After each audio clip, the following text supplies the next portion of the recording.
Hello and welcome students in this class. I am Baljeet Kaur and I am going to teach you lesson number 1 Geography, class 10th Resources and Development. This is your chapter number 1 book NCERT from J&K Board of School Education. Dear students, chapter का नाम है Resources and Development. बहुत important और बहुत interesting chapter है। सबसे पहले तो आप ये जानो कि रिसोर्सेज क्या होते हैं। तो सबसे बड़ी बात, जिस चेयर पे या जिस बेड पे आप बैठे हो वो एक रिसोर्स है। आपके हाथ में पेन है वो एक रिसोर्स है। जो पानी आप पीते हो वो एक रिसोर्स है। जो खाना फूड आप खाते हो वो एक रिसोर्स है। और मज़ेदार बात, जो फ़ोन आपके हाथ में है वो भी एक रिसोर्स है। और जिस स्क्रीन पे आप ये लेसन देख रहे हो, जो टीवी आपके सामने है, वो भी एक रिसोर्स है। तो ये सारे रिसोर्सेज कब बनते हैं? जब ह्यूमन बीइंग्स इनको यूज़फुल थिंग्स में कन्वर्ट करते हैं। अदरवाइज एनवायरनमेंट में जितनी भी चीज़ें हैं वो सारी है तो रिसोर्सेज हैं, लेकिन रिसोर्सेज तभी बनती हैं जब ह्यूमन बीइंग्स उनके साथ इंटरैक्ट करते हैं और उनको ट्रांसफॉर्म करते हैं। दैट मीन्स सबसे बड़ा रिसोर्स कौन है? आप और मैं, यानी कि ह्यूमन बीइंग्स। तो रिसोर्सेज को डेवलप करने में ह्यूमन बीइंग्स बहुत इंपॉर्टेंट रोल प्ले करते हैं। तो इसलिए हम कहते हैं कि रिसोर्सेज एंड डेवलपमेंट दोनों एक दूसरे के साथ जुड़े हुए हैं। तो ये एक लंबा लेसन है and that's why I have divided into 2 parts. First part आज हम कवर करेंगे and we will cover resources, then we will study about resource classification, then resource planning and conservation, and land resources. So let's begin with resources. Resources, everything available in our environment which can be used to satisfy our needs, is called resource. It should be technologically accessible and economically feasible and culturally acceptable.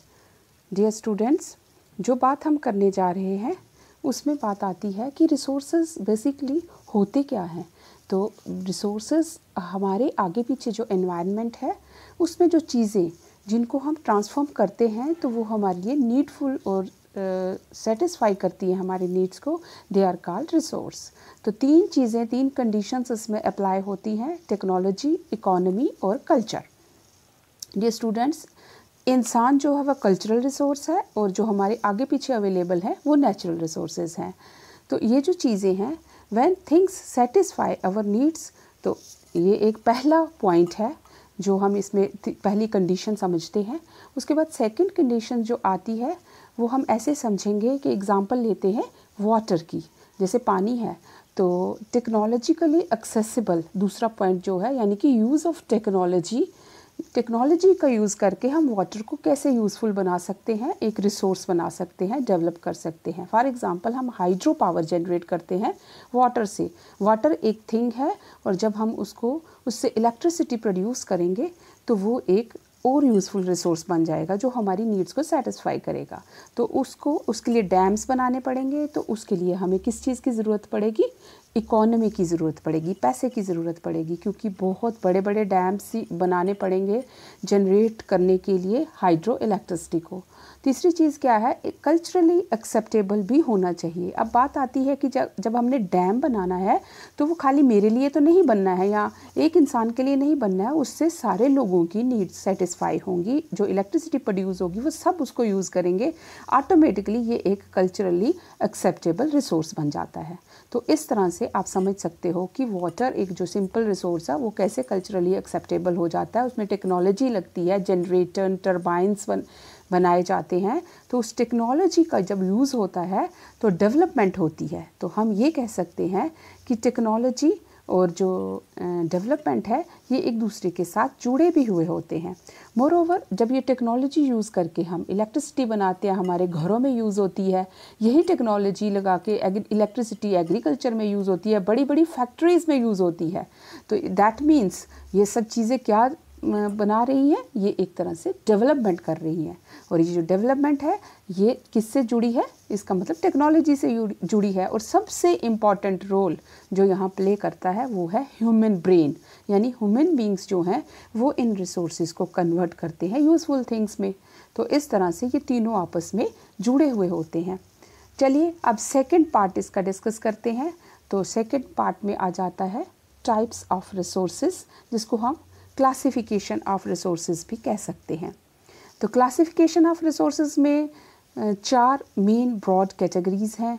On the basis of origin, biotic and abiotic, on the basis of exhaustibility, renewable and non renewable. उसके बाद on the basis of ownership we have individual resources, community resources, national resources and international resources. Then fourth जो category है उसमें on the basis of status and development resources are divided into 4 categories: potential, developed, stock and reserve. ये तो main बात थी। अब इनको detail में डिस्कस करते हैं। तो रिसोर्सेज वो सारे living and non-living resources on the basis of their origin, we can divide them into biotic and abiotic resources. तो origin के basis पे forests, land animals, sea animals, even जो human beings हैं, all are living beings and they all are biotic resources. Similarly, origin के ही base पे बात करें तो जैसे rocks हैं, non-living things हैं, मिनरल्स भी नॉन लिविंग है, मेटल्स भी नॉन लिविंग है ना, इनमें जान नहीं है। तो all those non living things are called abiotic resources. Second category आती है on the basis of exhaustibility, कि रिसोर्स जनरेट होगा दोबारा या it will be lost forever after use.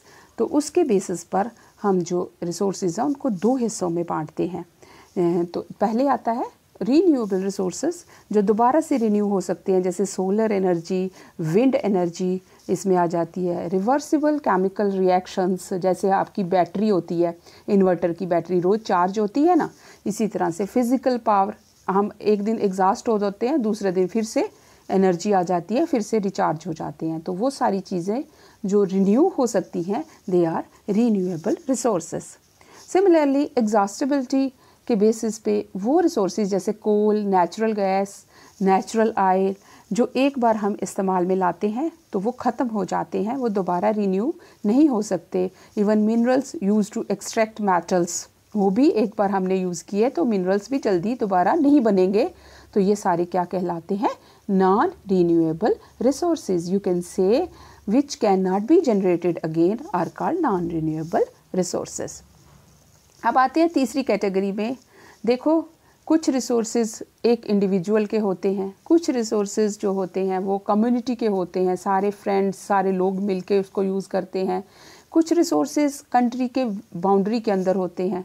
तो on the basis of ownership वो resources, जैसे मेरा घर हो गया या मेरी या आपकी कोई दुकान है या कहीं फार्म हाउस है किसी का, या फिर आपकी प्लांटेशन है, कोई उसका एक मालिक है, तो वो जो रिसोर्सेज हैं they all are called individual resources because they are owned by individual, एक सिंगल आदमी, जैसे रिलायंस अंबानी का है ना।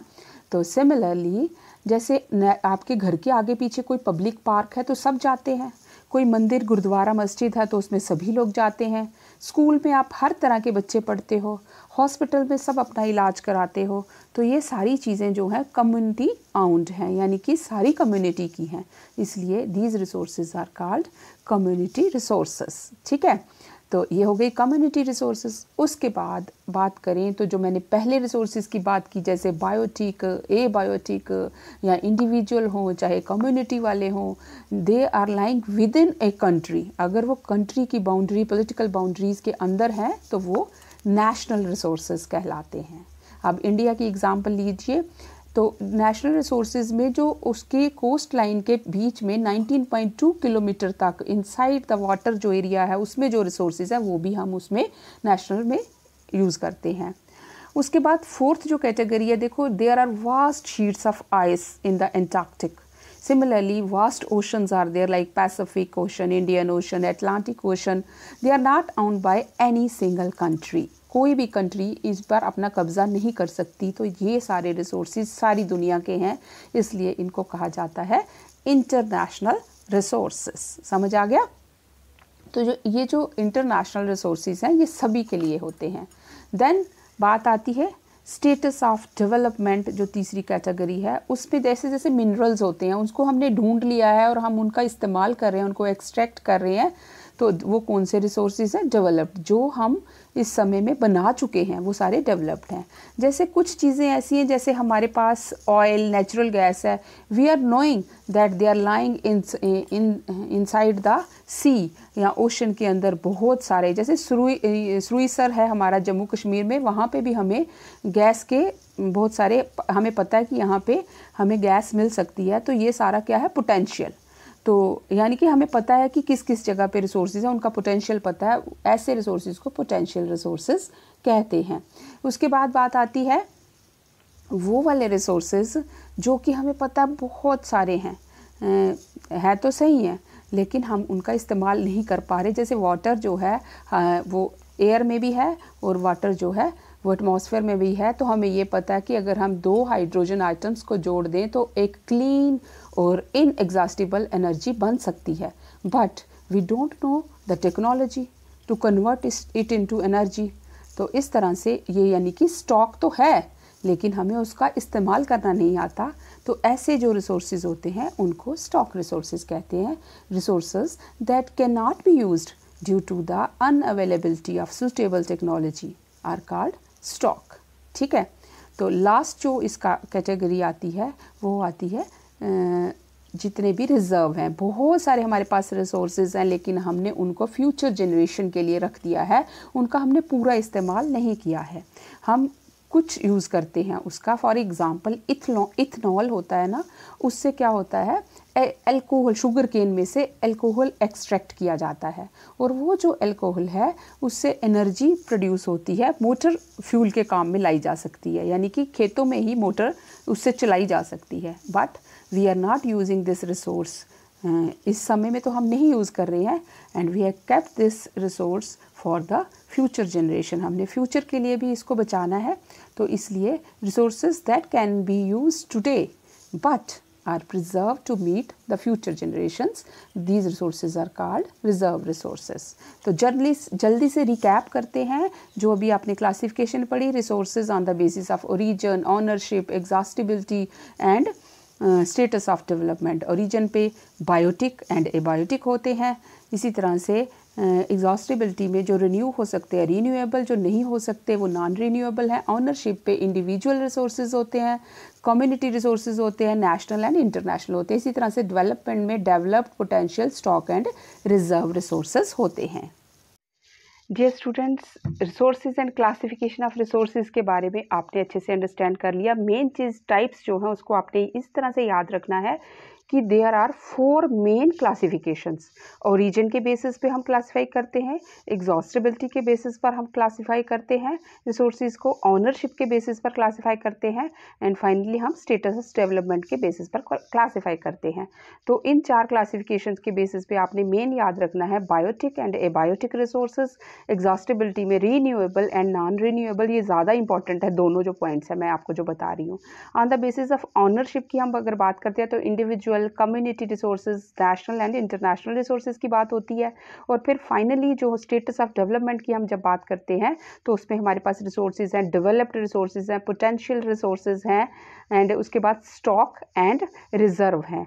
बेसिकली मेन क्वेश्चन ज़्यादा जिस पे फोकस किया जाता है वो बायोटिक एंड एबायोटिक रिसोर्सेज पे फोकस ज़्यादा होता है और दूसरा रीन्यूएबल एंड नॉन रीन्यूएबल के बीच में डिफरेंस बताना होता है, इस पे ज़्यादा फोकस होता है।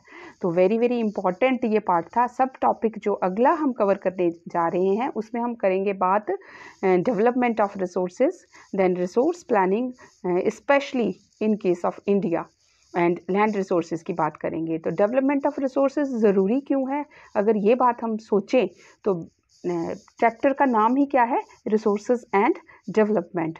तो मैंने जैसे आपको बताया एक वो रिसोर्सेज हैं जो नेचर ने हमें प्रोवाइड किए हैं, they are called natural resources, but there are some other resources which we call human resources, or you can say cultural resources. Natural resources become very, very important, and they are developed to make very important infrastructures of the country. तो जो cultural resources हैं यानी जो human beings हैं, they play very important role for development of natural resources. तो इस तरह से रिसोर्सेज और डेवलपमेंट को एक दूसरे के साथ जोड़ के रखा हुआ है ह्यूमन रिसोर्सेज ने यानी कल्चरल रिसोर्सेज ने। तो आइए let's start development of resources. Development of resources की बात करें तो resources are vital for human survival as well as maintaining the quality of life. तो डेवलपमेंट इसीलिए ज़रूरी है क्योंकि ह्यूमन सर्वाइवल के लिए सबसे इम्पॉर्टेंट होते हैं ये रिसोर्सेज। हम उसके बिना ज़िंदा ही नहीं रह सकते, और दिन ब दिन हम अपनी जो क्वालिटी ऑफ लाइफ है उसको मेंटेन भी तभी कर सकते हैं जब हमारे पास हर तरह के जो रिसोर्सेज हैं वो अवेलेबल हों। तो इसी संदर्भ में हुआ क्या कि बहुत सारे लोगों ने ऐसा समझ लिया कि जो रिसोर्सेज हैं they are unlimited gifts of nature, कि नेचर ने हमें ये मुफ्त में फ्री में गिफ्ट दिए हुए हैं। As a result human beings used them indiscriminately and this led to many problems. इंसान ने बिना सोचे समझे इसका बहुत इस्तेमाल किया, इतना ओवर एक्सप्लॉइट कर लिया कि अब हमें बहुत सारी प्रॉब्लम से जूझना पड़ रहा है। देखिए, इनडिस्क्रिमिनेट यूज़ ऑफ रिसोर्सेज से एनर्जी का क्राइसिस आ गया और बहुत सारी और प्रॉब्लम्स हमारे सामने आ गई, जैसे पोल्यूशन की प्रॉब्लम है, जैसे लैंड डिग्रेडेशन हो गया इसकी वजह से, ओवर एक्सप्लॉइटेशन की वजह से ग्लोबल वार्मिंग हो गई। तो हमने अब ढूंढना है रिसोर्स डेवलपमेंट में कि इसके सॉल्यूशंस कैसे निकालेंगे। तो सॉल्यूशंस को जानने के लिए 1992 में एक समिट हुई थी, अर्थ समिट, जो कि जिसमें ये बात की गई थी सस्टेनेबल डेवलपमेंट की। तो हम इसमें जानेंगे कि सस्टेनेबल डेवलपमेंट, ये अर्थ समिट क्या थी 1992 की। सस्टेनेबल डेवलपमेंट मींस कि इस तरह से रिसोर्सेज का यूटिलाइजेशन करना है कि वो फ्यूचर जनरेशन के भी बचा रहे और डिस्क्रिमिनेशन ना हो। तो ये जून 1992 में ये समिट जो हुई थी रियो डी जेनेरियो में। तो इसमें क्या मेन ऑब्जेक्टिव्स थे, बल्कि हम यही बात करेंगे कि मेन ऑब्जेक्टिव जो उन्होंने उठाया था वो क्या था। वो सस्टेनेबल डेवलपमेंट की ही बात उन्होंने की थी, उसी को प्रमोट किया था। वो वजह यही थी कि किसी तरह से जो पोल्यूशन इतना बढ़ गया है, लैंड डिग्रेडेशन जो हो गई है, या फिर जो ग्लोबल वार्मिंग की वजह से वाटर लेवल रेज हो सकता है। तो वाटर लेवल रेज होगा तो बहुत सारे देश डूब जाएंगे इसमें, तो उसको रोकना ज़रूरी है। ओजोन लेयर जो कि हमारी रक्षा करती है अल्ट्रावायलेट रेज से, तो उसको भी बचाना बहुत ज़रूरी था। तो ये वजह बनी हमें इनडिस्क्रिमिनेट जो ये रोकना था। इसके लिए वर्ल्ड वाइड कंसर्न दिखाया गया। ब्राज़ील के रियो डी जेनेरियो जो शहर था वहाँ पर बात की गई, वहाँ पर समिट की गई 1992 में। तो इस समिट में क्या किया गया, कोई लगभग 100 कंट्रीज़ के लीडर्स ने इस समिट में पार्टिसिपेट किया था, जहाँ पर सोशो इकोनॉमिक डेवलपमेंट की बात की गई थी। और इसी के बीच में वहाँ पर एक डेक्लेरेशन इनके लीडर्स में, जितने भी लीडर्स वहाँ आए थे उन्होंने साइन किया, जिसमें मेन फोकस था ग्लोबल क्लाइमेटिक चेंज पर, बायोलॉजिकल डाइवर्सिटी पर कि ज़्यादा से ज़्यादा इसको इंक्रीज़ किया जाए, और तीसरा ग्लोबल फॉरेस्ट प्रिंसिपल्स को अडॉप्ट किया जाए। मीन्स हर कंट्री के पास 33% फॉरेस्ट जो हैं वो तो होने ही होने चाहिए, उनको इंक्रीज़ करना बहुत ज़रूरी इसमें बताया गया इस समिट में। इसके अलावा जो एजेंडा 21 है उसकी बात की गई। एजेंडा 21 में क्या कहा गया कि प्रिवेंट, मेन मकसद उनका था, एक तो था प्रिवेंट डैमेज टू एनवायरनमेंट, उसको प्रिवेंट किया जाए। दूसरी चीज़ थी fight poverty and disease through global cooperation. सारे देश मिलकर, जो गरीब देश हैं उनकी जो पॉवर्टी है या वहाँ पर जो डिजीज़न को ख़त्म करने की कोशिश की जाए। तो सबसे ज़्यादा जोर दिया गया local government to form their own agenda 21, वो उसी के बेस पर अपना एजेंडा स्थापित करें। तो हम इस तरह से लोकल में बात करें तो हम अपने इंडिया की बात करें, आपके सामने एक प्लेट है जिसमें ब्रेकफास्ट है, इसमें जैम है, इसमें चाय है, ब्रेड है, बटर है। तो ये सारा मिलकर मेरा या आपका सुबह का नाश्ता बन जाता है। अब देखिए ब्रेड है, तो ये ब्रेड जो है इसकी जो वीट है वो यहाँ पंजाब से आई होगी या मध्य प्रदेश से आई होगी जहाँ पर वीट उगती है, और जो ब्रेड है वो बनी होगी किसी हमारे अपनी स्टेट की किसी फैक्ट्री में। तो रिसोर्सेज कहाँ से कहाँ पहुँचे ये समझाने की प्रयत्न है। बटर देखते हैं आप, बटर जो है ये आपने अमूल डेयरी तो सुना ही है, गुजरात में बहुत दूध होता है, तो हो सकता है वहाँ से आया हो। जैम की बात करें तो जैम जो है वो ऑर्चर्ड्स में से आ सकता है, फ्रूट से बना होता है, तो कश्मीर या हिमाचल प्रदेश से आया हो सकता है। हमारी प्लेट में देखो इंडिया का अलग अलग जगह हैं। टी जो है असम से आ सकती है, वेस्ट बंगाल से भी आ सकती है, केरला से भी आ सकती है और तमिलनाडु में से, पता नहीं। अब जो मेरे पास कप है वो इनमें से कहाँ से आया है। अब प्लेट है जिसमें ये सब रखा गया है, ये स्टील की है, तो ये भी नेचुरली है, हमारे घर से तो बनी नहीं है। झारखंड है, छत्तीसगढ़ है, यहाँ बहुत सारे स्टील प्लांट्स हैं, तो हो सकता है उन्हीं में से कहीं से ये प्लेट बनी हो। यानी कि हमारे इंडिया में अलग अलग जगह पर बहुत सारे अलग अलग रिसोर्सेज हैं, लेकिन ये जो रिसोर्सेज हैं ये रिसोर्सेज अनइवनली डिस्ट्रीब्यूटेड हैं।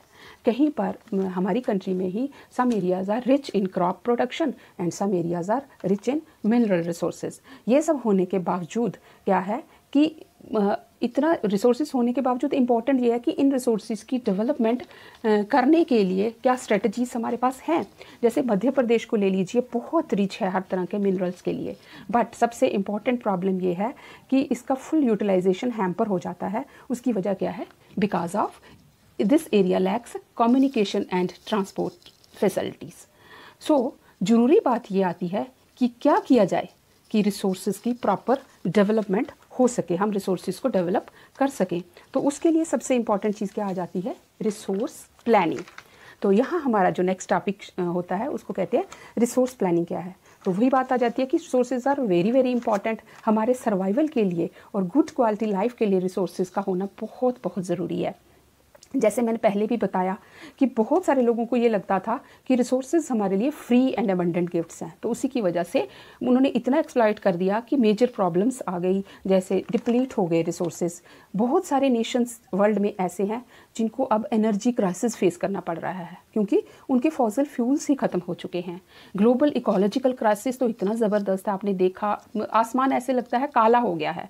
अभी थोड़ा जाके लॉकडाउन की वजह से थोड़ा सा आसमान साफ नज़र आने लगा है या नदियाँ थोड़ी सी क्लियर होने लगी हैं, अदरवाइज इकोलॉजिकल क्राइसिस बहुत बढ़ गया। तीसरी जो इंपॉर्टेंट चीज़ है वो है एक्यूमुलेशन इन फ्यू हैंड्स, मतलब बहुत सारे रिसोर्सेज ऐसे हैं जो बिल्कुल कुछ लोगों के हाथ में हैं और बहुत सारे लोग बिना रिसोर्सेज के हैं, यानी कि हैव्स एंड हैव नॉट्स। यहाँ आप ऐसे भी कह सकते हो कि कुछ लोग बहुत ज़्यादा रिच हैं रिसोर्सेज का इस्तेमाल करके और कुछ लोग जो हैं वो बहुत पुअर हैं। तो इन सब के लिए क्या होना चाहिए कि resources should be judiciously used, मतलब बहुत ज़रूरी है कि रिसोर्सेज को हम जुडिशियस एंड रैशनल वे से यूज़ करें। तो ये नीड ऑफ द आवर है, रिसोर्स प्लानिंग की सबसे बड़ी नीड है।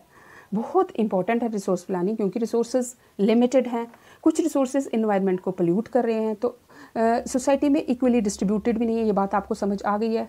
दो और ऐसे रीज़न्स हैं जिसकी वजह से रिसोर्स प्लानिंग करना हमारे लिए बहुत इंपॉर्टेंट है। उसमें पहला रीज़न यही है कि अगर ये रिसोर्सेज डिप्लीट हो गए तो कंट्री की जो इकॉनमी है वो डाउन चली जाएगी, इकोनॉमिक ग्रोथ बिल्कुल रुक जाएगी और जीडीपी यानी कि ग्रॉस डोमेस्टिक प्रोडक्ट नहीं रहेगा। दूसरा जो रीज़न है वो है फ्यूचर जनरेशन को रिसोर्सेज को बहुत ज़रूरी बचा के रखना फ्यूचर जनरेशन्स के लिए, तो इसलिए उनको सस्टेनेबली यूज़ करना बहुत बहुत इंपॉर्टेंट है।